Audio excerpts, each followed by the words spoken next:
Di tengah keramaian sore, pria ini melihat sesuatu yang tidak biasa. Seorang anak kecil meringis menahan sakit.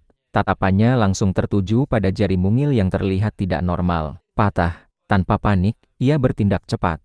Ia meraih es krim milik temannya, menggigit habis dalam sekejap, lalu mengambil stik kayunya. Dengan ketenangan seorang profesional dan ketulusan seorang pelindung, ia membebat jari anak itu menggunakan stik es krim dan ikat rambut seadanya. Belak darurat, buatan tangan, tapi cukup untuk menyelamatkan. Ia menatap mata anak itu dan berkata pelan, "Kamu harus segera ke rumah sakit." Beberapa saat kemudian, sang ayah datang dan mengangkat anak itu pergi. Mereka meluncur ke rumah sakit.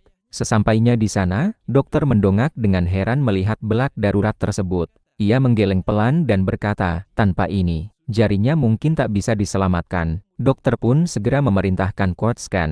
Namun, sebelum pemindaian dimulai, suara yang tak asing menggema di lorong rumah sakit. Anak itu menoleh dan matanya langsung berbinar. Itu pria yang telah menolongnya. Ayahnya yang ingin mengucapkan terima kasih malah mulai batuk hebat.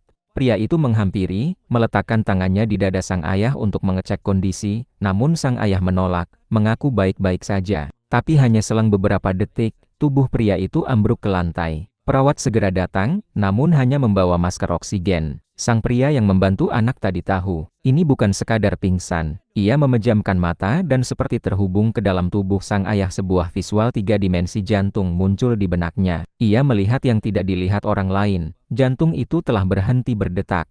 CPR segera dilakukan. Ia bekerja cepat, tangan terlatih dan penuh tekad. Beberapa menit yang terasa seperti keabadian pun berlalu, dan akhirnya, detak jantung kembali. Tapi belum selesai. Sang ayah butuh operasi segera, namun tak ada dokter bedah yang berani melakukannya dalam kondisi darurat itu. Semua menolak. Waktu terus berjalan. Harapan mulai menipis. Lalu, si gadis kecil melangkah maju. Ia memandang pria itu dengan air mata menggenang, lalu berkata lirih, "Hanya kamu yang bisa menyelamatkan ayahku." Pria itu terdiam. Ia tahu, jika ia melanggar kontrak dan melakukan operasi ini, karier medisnya akan tamat.